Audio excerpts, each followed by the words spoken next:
Well, we've got 4 shows coming up, Right. and we're all looking forward to them. There's the AGBA Award show, as you Right. know. Ed Sullivan exposed 9 Golden Age performers he later regretted hosting because of their racism. For 23 years, he stood under the brightest lights in American television, introducing the biggest stars in entertainment to more than 50 million viewers every single Sunday night. His variety show didn't just spotlight talent. It created legends overnight and reshaped pop culture across the country. One appearance could flip a life upside down in the best way possible. A former Sullivan producer admitted, Ed had more power than anyone in entertainment. If Ed booked you, America knew your name by sunrise. He was the gatekeeper, and he treated that role like it was sacred. But that kind of power came with a heavy weight he carried in silence. According to insiders, Ed kept detailed notes.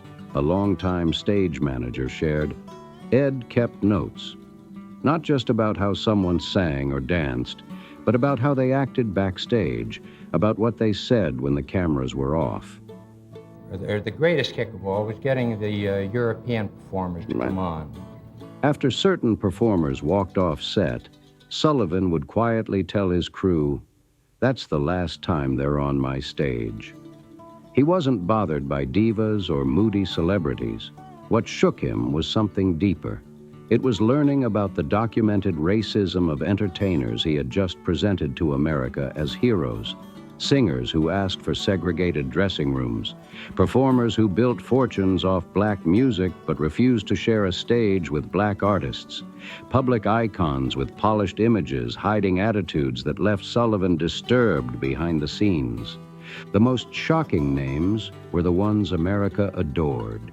The clean-cut crooner who covered songs by black artists, made millions, and never gave proper credit while speaking against integration. The patriotic star who sang uplifting anthems in public yet performed racist material off stage. The smiling cowboy who ran a segregated entertainment business while teaching kids about fairness and honesty. And at number 1, the performer Sullivan later called the biggest mistake I ever made.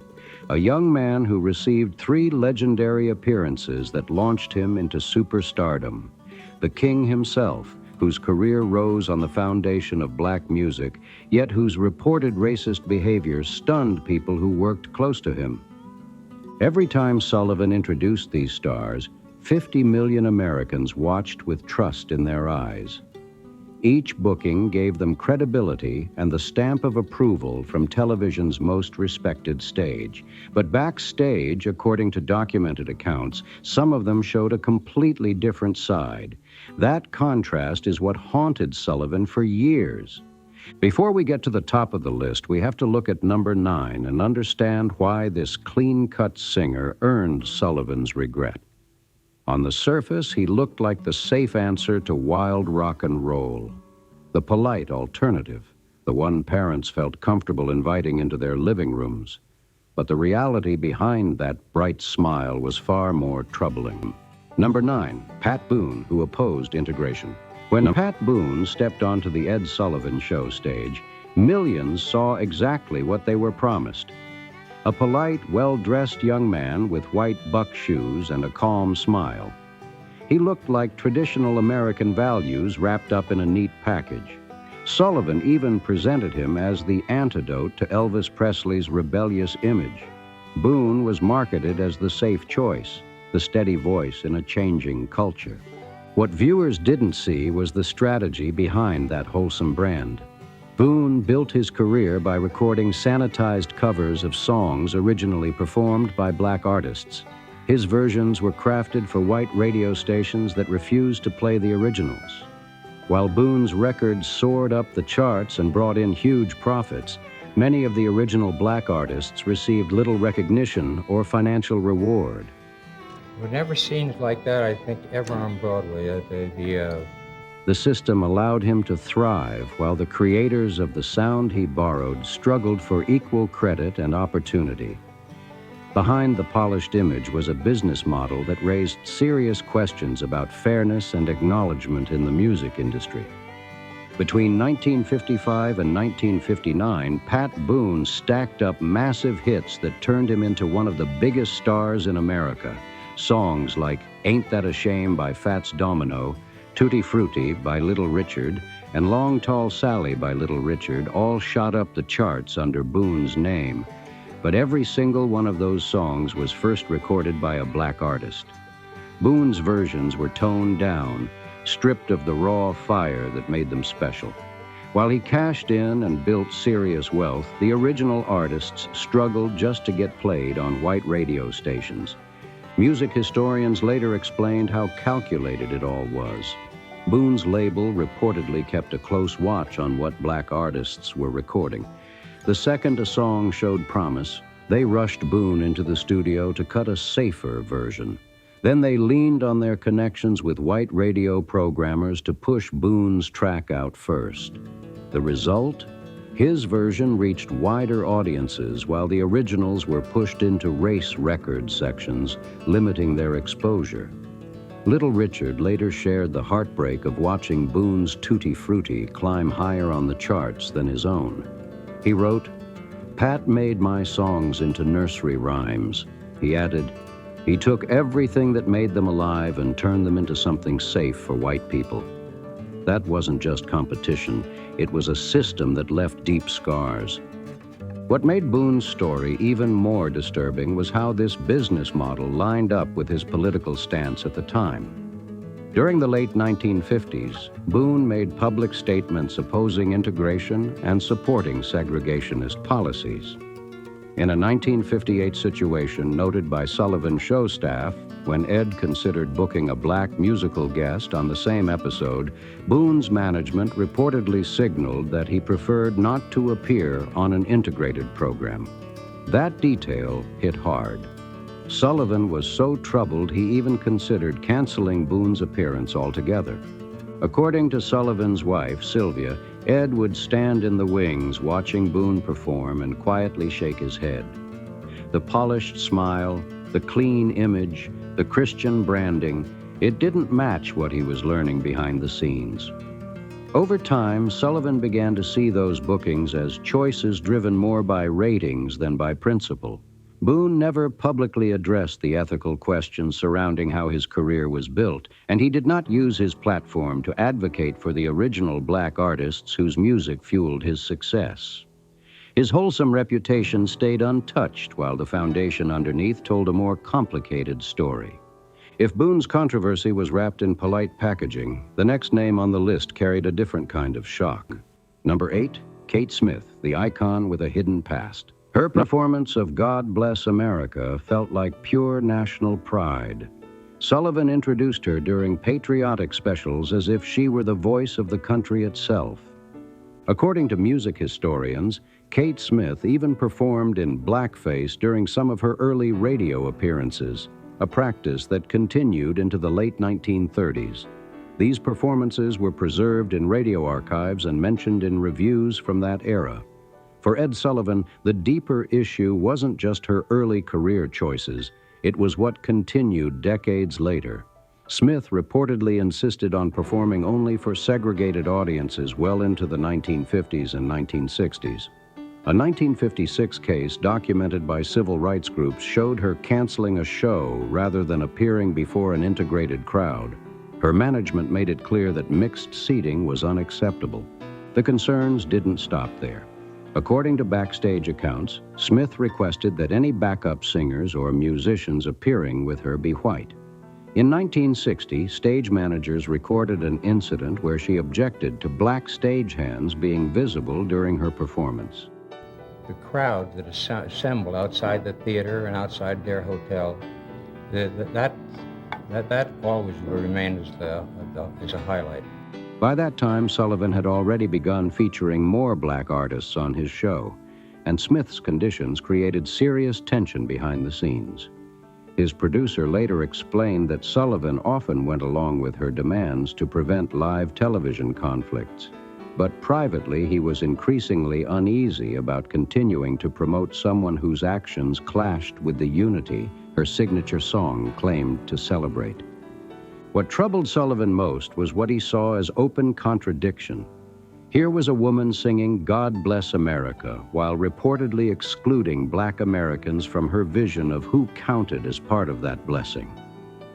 In a biography, Sylvia Sullivan recalled Ed saying, "She sings about America but only means part of it." That disconnect stuck with him. When some of Smith's old recordings resurfaced publicly in 2019 and sparked controversy, many people were stunned by the documented history. Sullivan never knew about every early recording, but he was aware of enough regarding her segregation policies to later regret helping preserve her image as the voice of the nation. That regret stayed with him. While Smith wrapped her views in patriotic symbolism, the next name on the list operated differently. His approach was smoother, softer, almost invisible. Number 7, Perry Como's image masked exclusion. When Perry Como appeared on the Ed Sullivan Show, audiences saw calm charm and effortless class. Nicknamed Mr. Relaxation, he came across as easygoing, polite, and drama-free. Sullivan presented him as television's perfect gentleman. But behind that soothing voice was a production system that raised serious questions. Perry Como's television program ran from 1948 to 1963, right through the heart of the civil rights era. Yet according to network diversity reports from that period, his show featured almost no Black performers during its entire run, not as guest stars, not as backup vocalists, not as orchestra members. That absence spoke loudly. A 1957 moment documented by Perry Como's own musical director pulled the curtain back even more. When the director suggested using integrated backup singers for a Christmas special, Como reportedly replied that his audience expected a certain kind of show and that integrated performances might make viewers uncomfortable. That statement said plenty. Concert promoters who worked with him later confirmed that his contracts often required all-white orchestras and backup performers. One 1962 touring contract clearly stated that his orchestra would include no Black musicians. Behind the scenes at the Sullivan Show, staff noticed patterns. When Black performers were scheduled for the same episode, Como allegedly adjusted his arrival and exit times to limit backstage interaction. A stage manager recalled that he kept things polite on camera, but off camera, his discomfort was obvious. Sullivan picked up on it fast. According to a producer, Ed would sometimes book Perry on the same show as Black musical guests specifically to see how he'd handle it. On screen, Como stayed smooth and professional. Backstage, the tension showed. What made this even more striking was that Como's musical style drew strong influence from Black jazz and blues artists. The rhythm, the phrasing, the relaxed tone, it all had roots in Black musical traditions. Yet he rarely credited those influences publicly, did not use his platform to uplift Black performers, and maintained segregated professional environments for years. By the 1960s, Sullivan booked him less often. Though Como remained popular with certain audiences, Sullivan never openly criticized him. He handled it quietly, the way he usually did when distancing himself from performers. Still, the shift was noticeable. If Como's exclusion was subtle and controlled, the next case was bold in its consistency. Number 6, Lawrence Welk's all-white orchestra for 31 years. His thick accent, wide smile, and upbeat energy made him seem harmless, even charming. Sullivan introduced him as the band leader who created music for everyone. But behind that image was a hiring policy that lasted decades. From 1951 until 1982, Lawrence Welk's nationally televised orchestra reportedly employed 0 Black musicians. That is 31 straight years of weekly television without a single Black instrumentalist in the group. According to musicians who auditioned during that time, the exclusion wasn't accidental. It was understood. A Black trumpet player who auditioned in 1965 later shared that he was told Mr. Welk preferred to keep the orchestra traditional. The meaning was clear to him right away. What made this especially troubling was the timing. The civil rights movement was reshaping the country. Other television programs were slowly integrating casts and orchestras in the late 1950s and 1960s. Welk did not change course. Network diversity reports repeatedly listed his show among the least diverse on television. Former orchestra members later confirmed in interviews that Welk personally reviewed hiring decisions and that his preference for an all-white group was widely known. One former member admitted, "Everyone knew the rules." Another explained, "Larry wanted a certain look, and black musicians didn't fit that look." That mindset stayed locked in place for decades. On The Sullivan Show, the contrast was impossible to miss. As Sullivan pushed for more integrated productions, Welk's orchestra remained entirely white. In 1964, during one appearance, Welk allegedly remarked that Sullivan's orchestra looked different from what he was used to. Staff interpreted that as discomfort with integration. By then, Sullivan had been intentionally diversifying his stage crews and musical acts. Welk's refusal to evolve stood out more and more. According to Sullivan's producer, Ed sometimes used Welk's example in private conversations about why television needed to move forward. What unsettled him most was Welk's apparent lack of awareness. He seemed to believe he was simply preserving his brand and style. There was no public acknowledgement that 3 decades of complete racial exclusion might have harmed talented musicians who never got a fair shot. When Welk passed away in 1992, many tributes celebrated his music and wholesome image. Few addressed the long-running hiring practices that defined his orchestras. Number 5, Sophie Tucker's blackface fame. When Sophie Tucker appeared on the Ed Sullivan Show in the 1950s and early 1960s, audiences saw a living symbol of old-school show business. Known as the last of the red-hot mamas, she carried the glow of vaudeville's golden age. Sullivan introduced her with deep respect, praising her as a trailblazer who helped shape modern entertainment. To viewers at home, she was history in motion. But theater historians had long documented another side of her early career. Tucker began performing in blackface in the early 1900s and continued the practice into the 1920s. At the time, some theater managers reportedly believed her appearance did not fit conventional beauty standards for solo acts. Blackface, they claimed, would shift the audience's focus to her voice instead of her looks. In her 1945 autobiography, Tucker described blackface as just stage makeup, comparing it to any other costume. Even decades later, she did not publicly express regret or acknowledge the harm tied to that tradition. What makes this more complicated is that Tucker's musical style drew heavily from black jazz and blues performers. She studied the phrasing and emotional tone of black female singers, then performed similar styles for white audiences who might not have supported black artists directly. Historians have debated whether that dynamic reflected admiration, appropriation, or both. Some accounts from musicians who worked with her describe tension. One black pianist who collaborated with Tucker in the 1930s later claimed she took credit for arrangements he helped shape. These stories added layers to her legacy.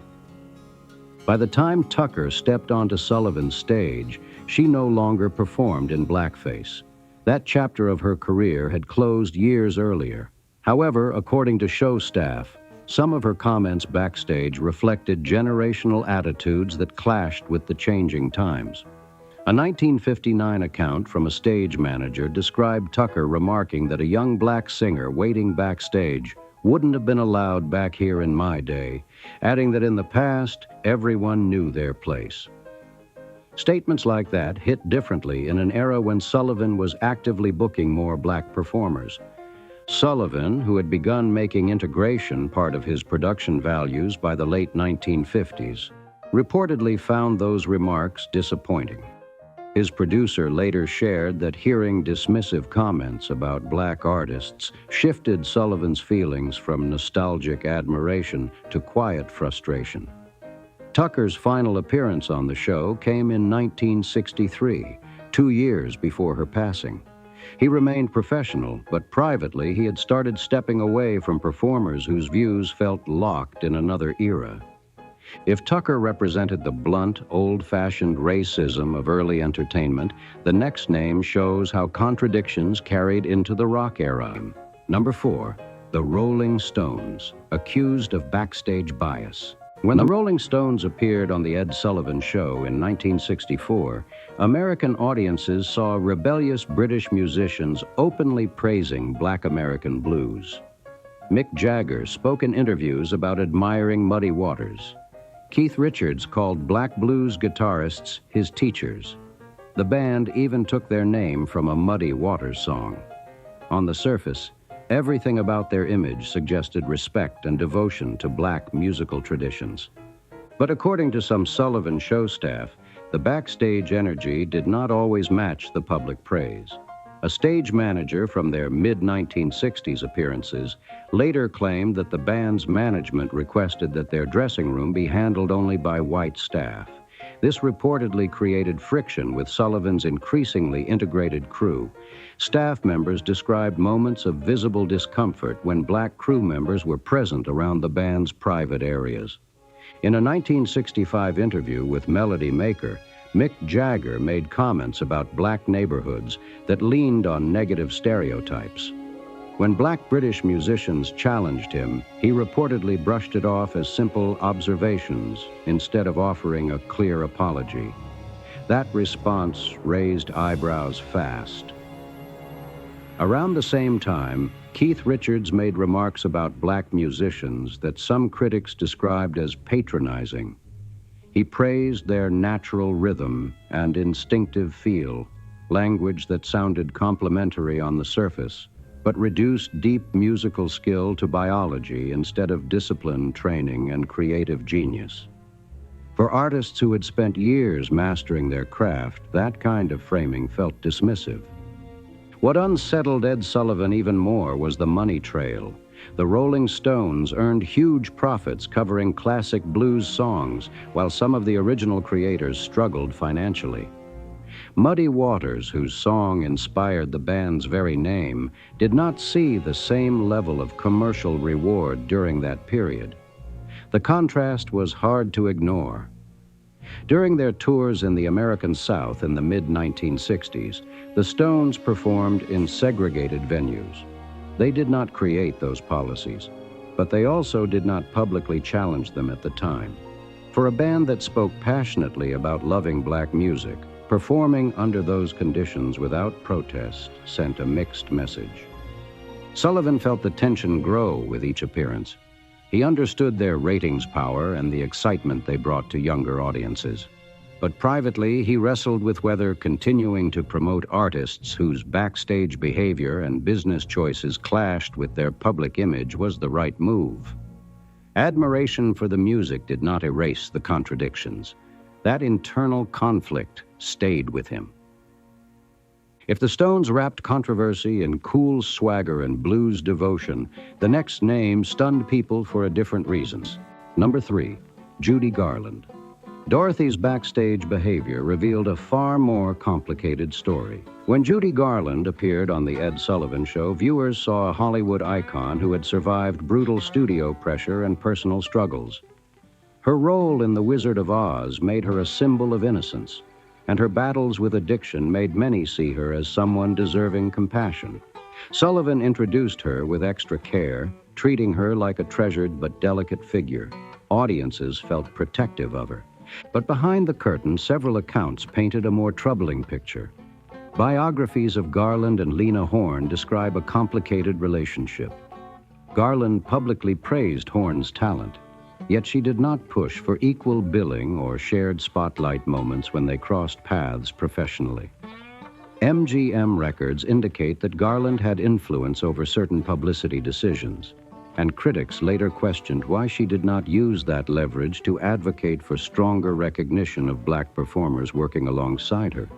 Even more concerning were stories shared years later by musicians who toured with Garland in the 1960s.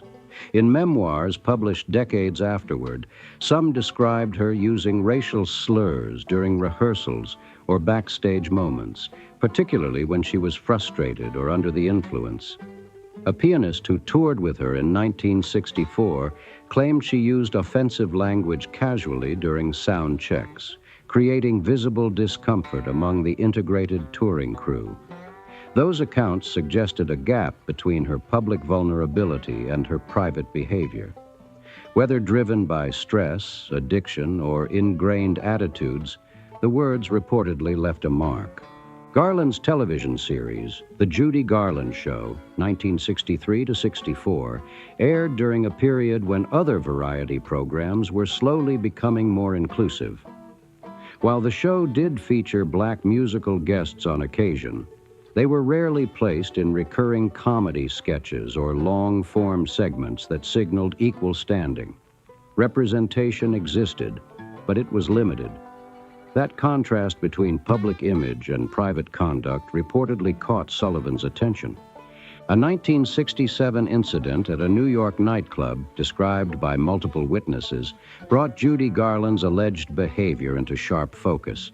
According to those present, Garland made derogatory remarks about black audience members she believed were being disruptive. Staff and patrons who overheard the comments were reportedly stunned.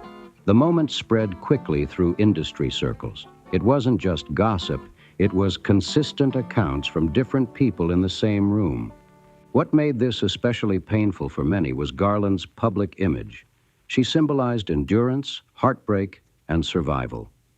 Marginalized communities had embraced her as a figure of strength and shared struggle. Learning that she may have held racist attitudes felt like a betrayal to those who saw her as an ally. The idea that someone who knew suffering could still dismiss others cut deep. It proved that being a victim in one space does not automatically create empathy in another. When members of Sullivan's staff brought these stories to him, he was reportedly unsettled. At first, according to his producer, he brushed the reports aside, thinking they might be exaggerated. But as more consistent accounts surfaced from different sources, he began to take them seriously.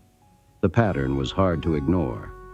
Garland passed away in 1969, and most public tributes focused on her talent and personal struggles. The documented claims about racist language rarely made headlines. Her legend remained powerful, but the backstage stories lingered in quieter conversations. If Garland's controversy was tangled in sympathy and tragedy, the next name carried a different kind of shock.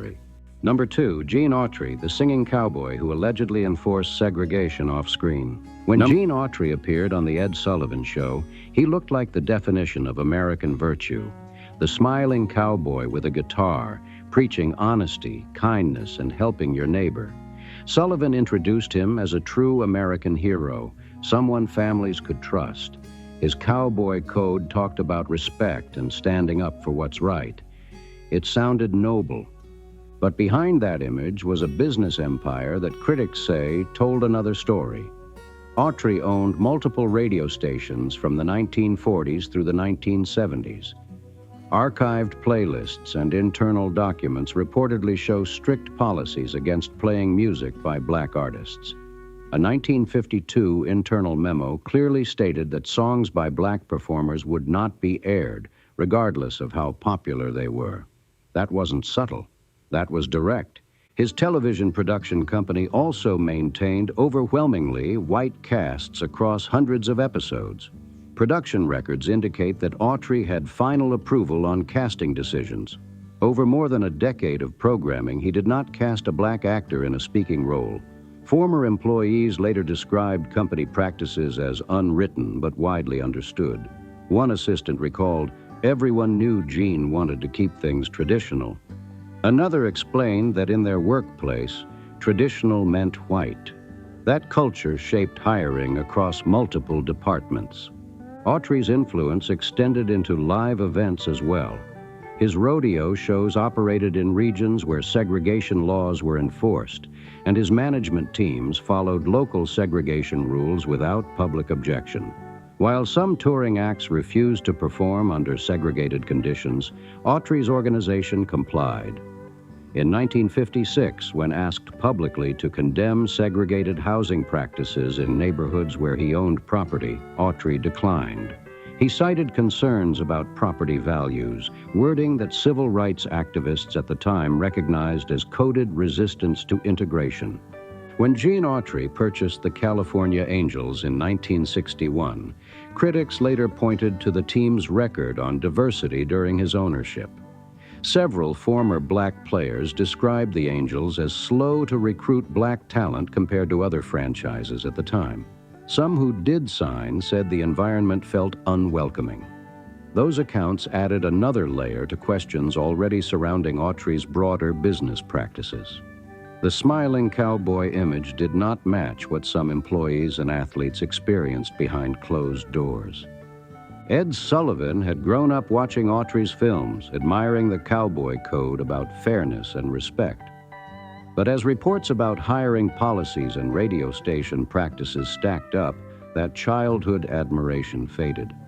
According to his producer, Sullivan would sometimes reference Autry in private conversations as an example of how wholesome branding could hide uncomfortable truths. Autry passed away in 1998 with his public reputation largely intact. Most tributes celebrated his music, films, and business success. The deeper controversies around exclusion and segregation were rarely front and center. That silence spoke volumes. But if Autry's contradictions bothered Sullivan, his number one regret hit even harder. It wasn't just about mixed messages or quiet policies. It was about launching a cultural earthquake without fully understanding the man at the center of it. Number one, Elvis Presley, the king whose rise carried lasting debate about race and credit. When Elvis Presley first appeared on the Ed Sullivan Show on September 9, 1956, more than 60 million Americans tuned in. It became one of the most watched broadcasts in television history. Sullivan had originally resisted booking him, worried about controversy. But that night changed everything. Elvis wasn't just a singer anymore. He was a national phenomenon. According to people close to Sullivan, that booking later became one of his most complicated decisions, not because of the hip-shaking headlines, but because of what surfaced about Elvis's attitudes and the larger cultural story behind his success. There is no dispute that Elvis built his career on musical traditions shaped by black artists. He recorded songs first performed by black musicians. He absorbed gospel music in Memphis churches. He studied performers on Beale Street. Rock and roll itself grew from black rhythm and blues. Elvis helped popularize that sound for mainstream white audiences, and he profited massively from it. That part of the story is clear. Where debate intensifies is around his personal attitudes. Over the years, multiple sources claimed Elvis made derogatory remarks about black people in private settings. Some statements attributed to him have been disputed or denied. However, several black musicians from Memphis later said they heard comments from Elvis or his inner circle that made them uncomfortable. Even when specific quotes remained contested, the perception of distance and silence lingered. What is less disputed is that Elvis rarely used his enormous platform to publicly spotlight the black artists who influenced him. Sam Phillips, who discovered Elvis, later said that Elvis was hesitant to frame his style as heavily borrowed, preferring to highlight originality. B.B. King spoke carefully about Elvis, describing him as personally polite, but noting that public acknowledgment of black mentorship was limited. Little Richard said in interviews that Elvis never clearly credited him, despite similarities in performance energy and style. These comments added to the ongoing conversation about recognition and fairness.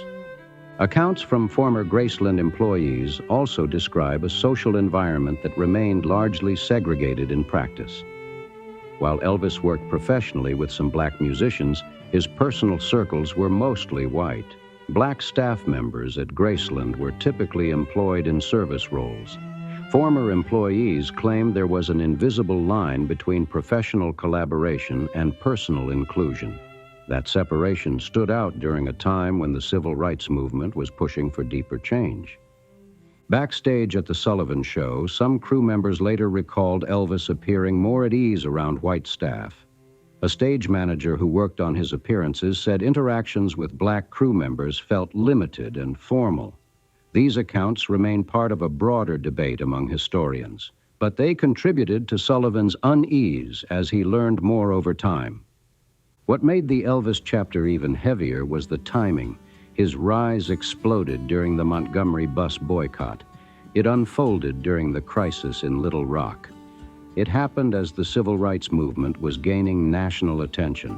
Elvis wasn't just a singer at that moment. He was shaping culture for millions of young white Americans who were forming opinions about race and equality.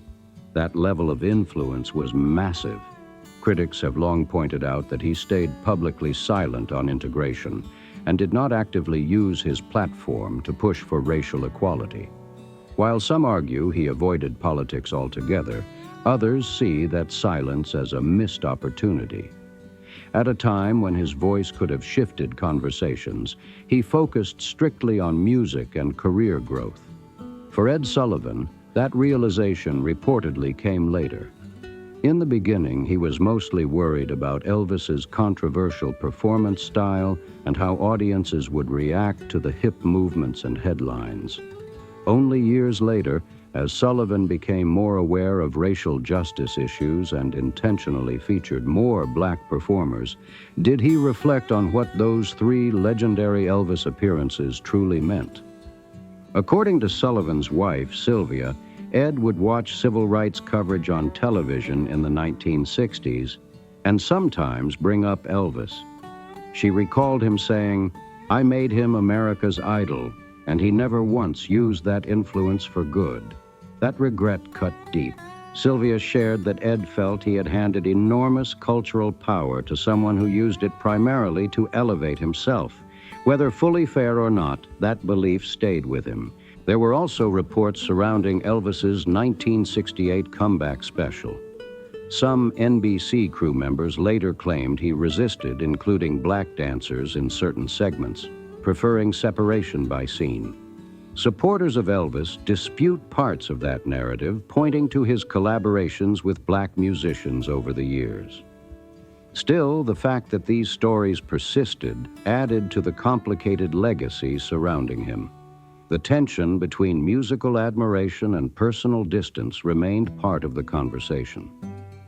In his later years, Sullivan reportedly reflected more openly about the choices he had made as television's ultimate gatekeeper.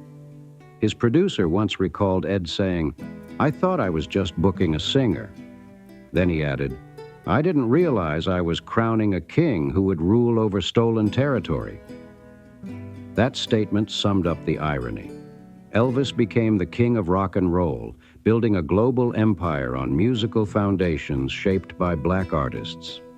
Yet questions about acknowledgment, advocacy, and personal attitudes followed him for decades. Elvis passed away in 1977, 3 years after Sullivan. His cultural status was locked in. Tributes highlighted the music, the charisma, the impact on pop culture. Rarely did mainstream coverage dig deeply into the contradictions between his musical debt and the criticisms about his silence or alleged private remarks. The legend was cleaner than the full story. Looking back at the entire list, these were not random misunderstandings. They were patterns that critics and historians have examined for years. Pat Boone's sanitized covers that outsold the originals. Kate Smith's archived recordings and segregation-era policies. Perry Como's long stretch of limited inclusion. Lawrence Welk's decades of all-white hiring. Sophie Tucker's blackface history. The Rolling Stones' complicated relationship with the culture they admired. Judy Garland's alleged backstage language. Gene Autry's business empire built around exclusion.